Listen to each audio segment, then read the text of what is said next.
जय हिंद बच्चों, कैसे हैं आप सभी। मैं ऋषभ सर, आपके संघर्षों का साथी, एक बार फिर से आप सभी का यूट्यूब चैनल पे स्वागत करता हूं। Class 9th NCERT political science का जो टॉपिक आज मैं लेकर आया हूं, what is democracy, why democracy, इसको समझिए।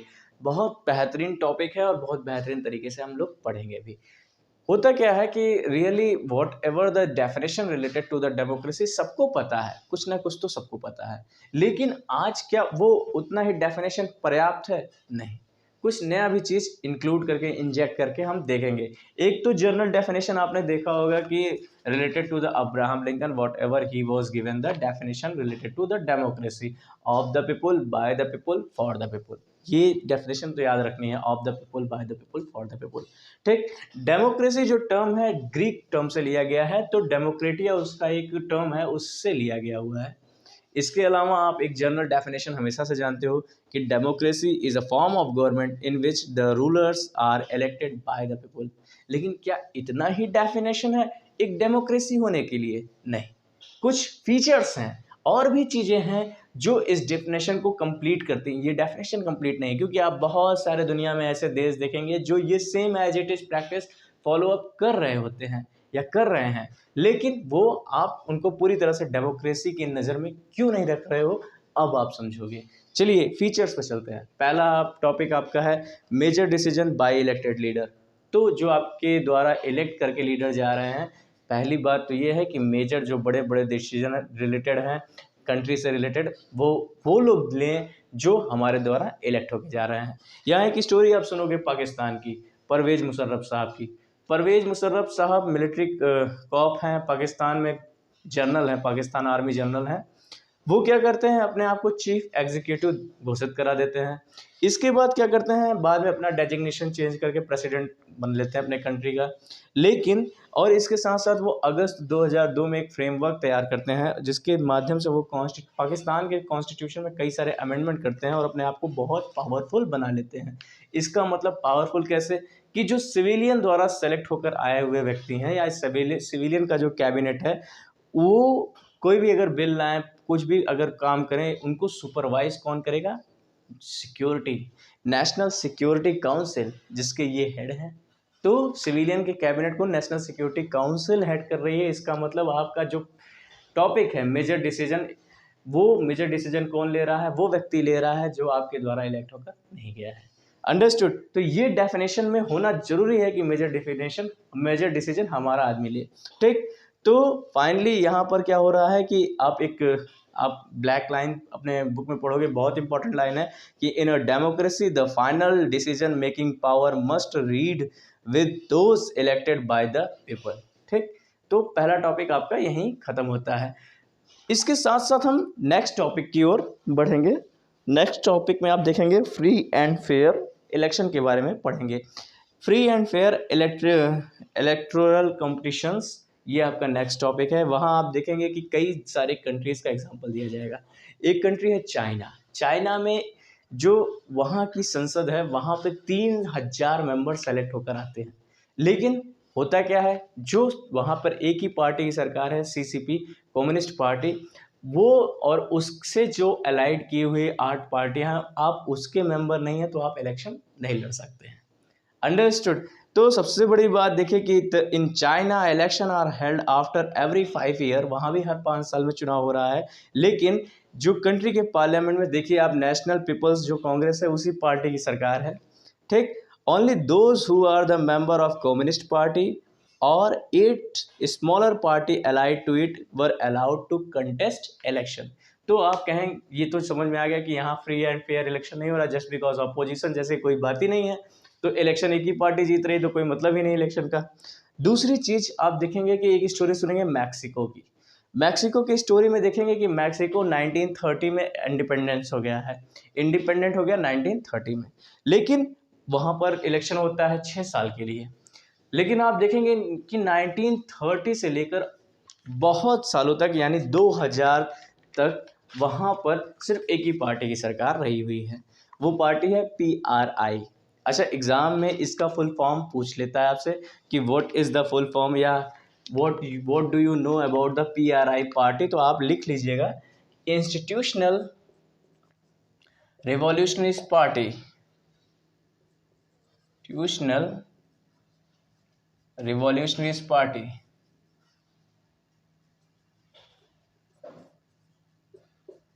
ठीक, आप एक बार स्क्रीनशॉट ले लीजिए अगर नहीं लिख रहे हो तो, और नोट्स बनाइए। नोट्स नहीं बनाएंगे तो वैसे भी नहीं समझ में आएगा।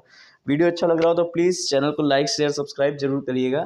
ठीक, ये जो पार्टी है बहुत ही डर्टी ट्रिक अपनाकर चुनाव जीत जाती है बार बार, क्योंकि एक बार सत्ता में है तो जो आदमी अगर लड़ना भी चाह रहा है तो जो पावर में है वो बहुत इस पावर का मजा ले सकता है, बहुत कुछ कर सकता है। एज यूजुअल ये उसी तरीके से डर्टी ट्रिक अपनाकर पार्टी कंटिन्यूअस वहाँ पर 1930 से 2000 तक अपनी सरकार बनाई हुई है। ठीक, तो आप यहाँ ये जो आपका दूसरा टॉपिक है फ्री एंड फेयर इलेक्शन से रिलेटेड, वो भी नहीं सेटिस्फाइड हो रहा, यानी डेमोक्रेसी में फ्री एंड फेयर इलेक्शन भी होना चाहिए। Here you are going to underline in your book कि a democracy must be faced on a free and fair election where those currently in power have a fair chance of losing. Understood? तीसरा आप topic पढ़ेंगे one person one vote one value. एक आदमी की एक vote value हो, इतनी चीज़ें जानकारी लेनी है। आप देखेंगे वहाँ 2-3 नेशन के एग्जांपल लेंगे, सऊदी अरब का एग्जांपल लेंगे। सऊदी अरब में आप देखेंगे कि 2015 से पहले महिलाओं को तो वोट देने का अधिकार ही नहीं था। लीजिए, बड़ी समस्या। अच्छा, दूसरा आप कहानी पढ़ेंगे एस्टोनिया की। एस्टोनिया में जो वहाँ के रशियंस वहाँ पर रह रहे होंगे, इमिग्रेंट या माइनॉरिटीज़ रशियन जो हैं, उनके पास वोटिंग को लेकर, राइट्स को लेकर बड़ा ही दिक्कत है। तीसरी कहानी आप पढ़ेंगे फिजी की। फिजी में जो वहाँ के इंडिजीनियस लोग हैं, नेटिव्स लोग हैं, उनकी वोटिंग राइट्स थोड़ी ज़्यादा है अपेक्षा की इंडिया से रिलेटेड जो इमिग्रेंट्स वहाँ पे रह रहे हैं, यानी जो इंडियंस फिजी रह रहे हैं उनकी वोटिंग राइट्स कम है। अंडरस्टूड? मतलब वैल्यू, वोटिंग वैल्यू कम है। इसका मतलब कि वोटिंग से related one vote one value one people, ये भी टॉपिक आपका सेटिस्फाइड वहाँ पर नहीं हो रहा है। यानी कहने को तो आपका डेमोक्रेसी का पहला डेफिनेशन वहाँ प्रैक्टिस हो रहा है, लेकिन डेमोक्रेसी पूरी तरह से प्रैक्टिस नहीं हो रहा है। एक चौथा जो पॉइंट आप पढ़ेंगे, rules of law and respect for right, कि कानून का शासन हो और लोगों के राजनीतिक अधिकार का सम्मान किया जाए। इससे रिलेटेड आप एक कहानी पढ़ेंगे कि जिम्बाब्वे एक देश है, उसने 1980s तक क्या कहते हैं इंडिपेंडेंस को गेन किया हुआ है। वहाँ जब से इंडिपेंडेंस मिली, जानू पीएफ पार्टी की सरकार, ZANU पार्टी बनाई हुई है अपनी सरकार, और वहाँ इस पार्टी का जो नेता है वो बहुत फेमस आदमी है, रॉबर्ट मुगाबे। ऐसी बात नहीं है, फिर भी आप देखेंगे कि ये भी बहुत सारे डर्टी ट्रिक्स इस्तेमाल कर रहे होते हैं अपने शासन को बनाने बढ़ाने, और जैसे आप इनके शासन के ऊपर कंट्रोल ना कर सके उसके लिए बहुत सारे ये कॉन्स्टिट्यूशनल अमेंडमेंट करते जाएंगे अपने नेशन में। तो आप देखेंगे कि ये लॉ जो बनाई गई है उससे रिलेटेड ये काम नहीं कर रहे होते हैं। इनसे रिलेटेड आप पढ़ोगे, रॉबर्ट मुगाबे इस पार्टी के नेता हैं, आप पढ़ोगे कि ये बहुत ही अनफेयर प्रैक्टिस फॉलो अप करते हैं, और क्या क्या चीज़ें ये चेंज किए हुए हैं संविधान में, इसको थोड़ा आप याद कर लो, ये बहुत इंपॉर्टेंट है। जैसे एक पॉइंट है कि इन्होंने अपनी पावर को इंक्रीज करने पे काम किया, increased his own power. Second topic आप पढ़ोगे कि पब्लिक जो प्रोटेस्ट कर रही है उसको ये इलीगल घोषित कर देंगे, मतलब इनके खिलाफ कोई प्रोटेस्ट करे तो वो इलीगल है। ठीक, तीसरा पॉइंट आप पढ़ोगे कि लोगों की जो पूछने की, मतलब अगर प्रेसिडेंट से क्वेश्चन पूछने की जो अधिकार है वो बड़े लिमिटाइज्ड है। अगर आप उनको क्रिटिसाइज करोगे, उनसे क्वेश्चन ज़्यादा करोगे तो फिर आपके ऊपर कार्रवाई हो जाएगी। अच्छा, रेडियो न्यूज़पेपर उस पर भी इनका कंट्रोल है, सेंसरशिप लगाए हैं उसको, मतलब उनकी भी इतनी हिम्मत नहीं है कि इनके खिलाफ बोल दे। इसके अलावा सरकार कोर्ट के जजमेंट तक पे को इग्नोर कर देती है वहाँ पर, समझिए, यानी कोर्ट से भी ज़्यादा बड़ी चल रही है सरकार, कोर्ट के जजमेंट को भी रिजेक्ट कर दे रहे हैं, इग्नोर कर दे रहे हैं। तो ये जो जिम्बाब्वे की स्टोरी है ये क्या बताता है आपको कि यहाँ पर जो rules of law and respect for rights पे काम नहीं हो रहा है। तो क्या आप इसे भी एक डेमोक्रेटिक कंट्री मानेंगे? नहीं। ठीक, तो इसके लिए आप देखेंगे कि इस लास्ट में एट द एंड में आप इस टॉपिक पे एक लाइन लिखिए, a democratic government rules within limit set by constitutional law and citizen right. तो जो सरकारें डेमोक्रेटिक होती है उसको कॉन्स्टिट्यूशनल लॉ और राइट्स पे काम करते रहना चाहिए। अच्छा, ये आपका पहला टॉपिक व्हाट इज डेमोक्रेसी खत्म हो गया, यानी इतने सारे डेफिनेशन होने चाहिए एक डेमोक्रेसी के अंदर, न कि आपका वो पहला वाला। अंडरस्टूड। तो इस टॉपिक से आपने इतना सीखा। अब सेकेंड चीज, वाई डेमोक्रेसी, क्यों आप डेमोक्रेसी को ही फॉलो कर रहे हो भाई, क्यों कर रहे हो? इसके लिए आप एक बहुत सही चीज समझेंगे, आर्गूमेंट। चाहे आप फॉर में पढ़ें, चाहे आप अगेंस्ट में पढ़ें, पहले आप अगेंस्ट का आर्गूमेंट उठाकर लिखेंगे अपनी कॉपी में कि हाँ ये चीज़ें हैं, और उसके बाद डेमोक्रेसी के लिए फॉर में आप करेंगे कि क्या क्या अच्छी चीज़ें हैं डेमोक्रेसी में। ठीक, तो ये आपके टॉपिक का सबसे लास्ट वाला हिस्सा है, अगेंस्ट और फॉर और ब्रॉडर डेमोक्रेसी का जो डेफिनेशन है यही आपको लिखना है। तो अगेंस्ट में क्या क्या बातें हैं आपको कहनी है, करनी है, लिखनी है, इसके बारे में थोड़ा काम कर लेते हैं। आइए, ये टॉपिक आपका बहुत इंपॉर्टेंट है, अबाउट द अगेंस्ट। वीडियो अच्छा लग रहा हो तो चैनल को प्लीज़ लाइक शेयर सब्सक्राइब एक बार ज़रूर कर दीजिएगा। तो आइए हम पहले आर्ग्यूमेंट अगेंस्ट डेमोक्रेसी पढ़ते हैं। अगेंस्ट में जो आर्ग्यूमेंट दिया गया है उसको पढ़ते हैं। मार्कर नहीं चल रहा।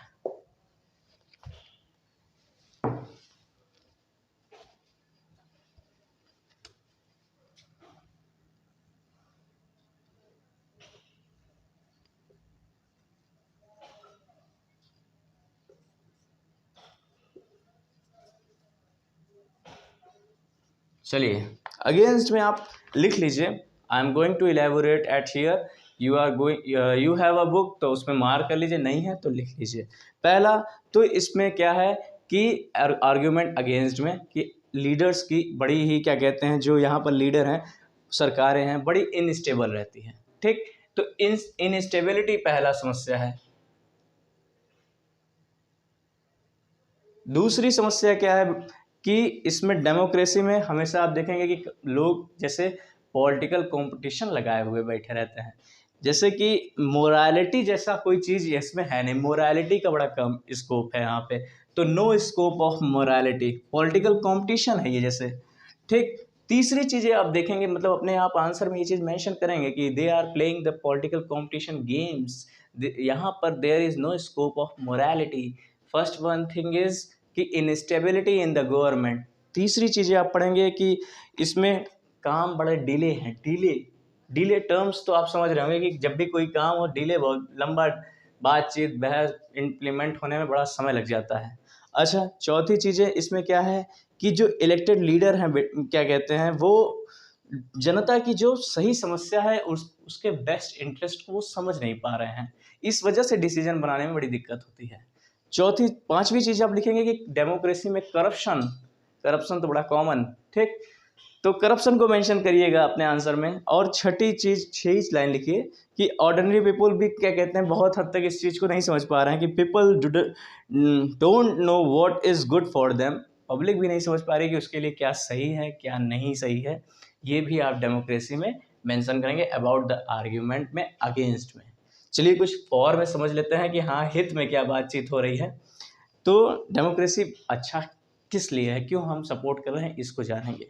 क्योंकि इसमें जो सरकार है वो अकाउंटेबल है, अकाउंटेबिलिटी इंपॉर्टेंट है।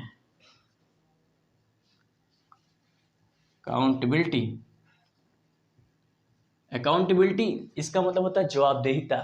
आप जब चाहें तब सरकार से क्वेश्चन पूछ सकते हैं, ये जवाबदेहिता होनी चाहिए कि आप गलत कर रहे हैं सही कर रहे हैं, सब जवाब दीजिए मुझे। तो डेमोक्रेसी में ये सरकार है। आप राजा से कभी सवाल पूछ के देखिए मोनार्की में, तब आपको समझ में आएगा।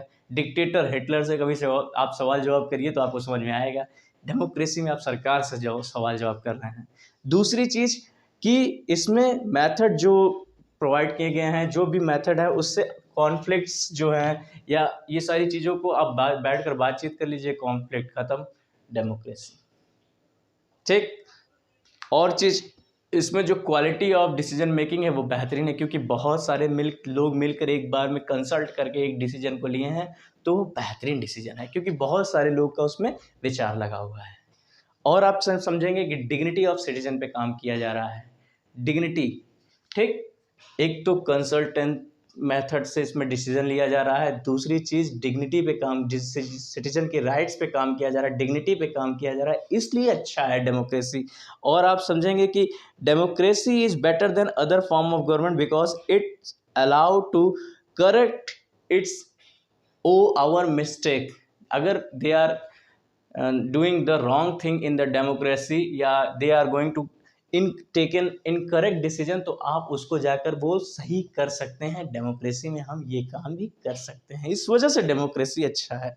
और हम पढ़ेंगे इसके बाद अपना लास्ट टॉपिक है ब्रॉडर मीनिंग्स ऑफ डेमोक्रेसी।